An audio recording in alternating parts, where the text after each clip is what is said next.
प्रभु यीशु के शब्दों में लूका रचित सुसमाचार का 10वां अध्याय पद 1 से 9 तक केवल एक ऐतिहासिक वृत्तांत नहीं है, बल्कि यह हर युग के विश्वासियों के लिए एक आध्यात्मिक दिशानिर्देश और एक जीवंत आह्वान है।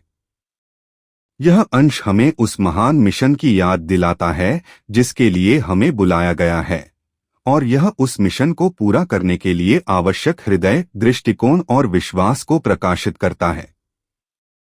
इसकी शुरुआत एक शक्तिशाली अवलोकन से होती है।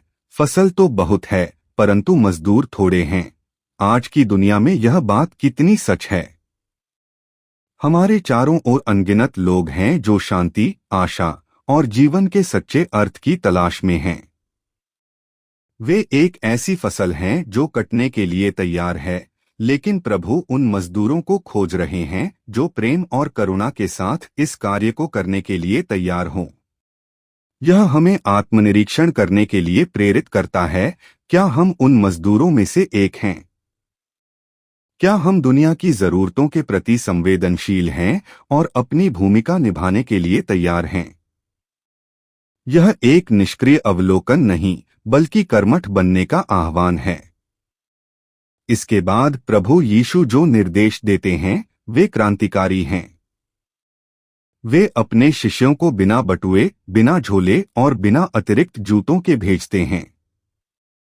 यह सांसारिक सुरक्षा और भौतिक संसाधनों पर हमारी निर्भरता को चुनौती देता है। यह हमें सिखाता है कि परमेश्वर का कार्य हमारी योग्यता या हमारी संपत्ति से नहीं, बल्कि उस पर हमारे अटूट विश्वास से पूरा होता है। जब हम अपने संसाधनों का बोझ उतार फेंकते हैं, तभी हम वास्तव में ईश्वरीय प्रावधान पर निर्भर रहना सीखते हैं।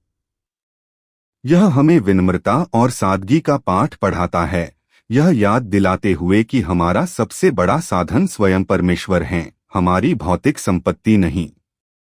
शांति का संदेश इस मिशन के केंद्र में है। यीशु कहते हैं, जिस किसी घर में जाओ, पहले कहो, इस घर का कल्याण हो। यह केवल एक औपचारिक अभिवादन नहीं है, बल्कि यह परमेश्वर की शालोम यानी दिव्य शांति, समग्रता और आशीर्वाद को दूसरों के जीवन में सक्रिय रूप से प्रदान करने का एक कार्य है। हमारा पहला कर्तव्य न्याय करना या बहस करना नहीं, बल्कि शांति का दूत बनना है। जब हम शांति के साथ किसी के जीवन में प्रवेश करते हैं, तो हम परमेश्वर के राज्य के लिए एक ग्रहणशील वातावरण बनाते हैं।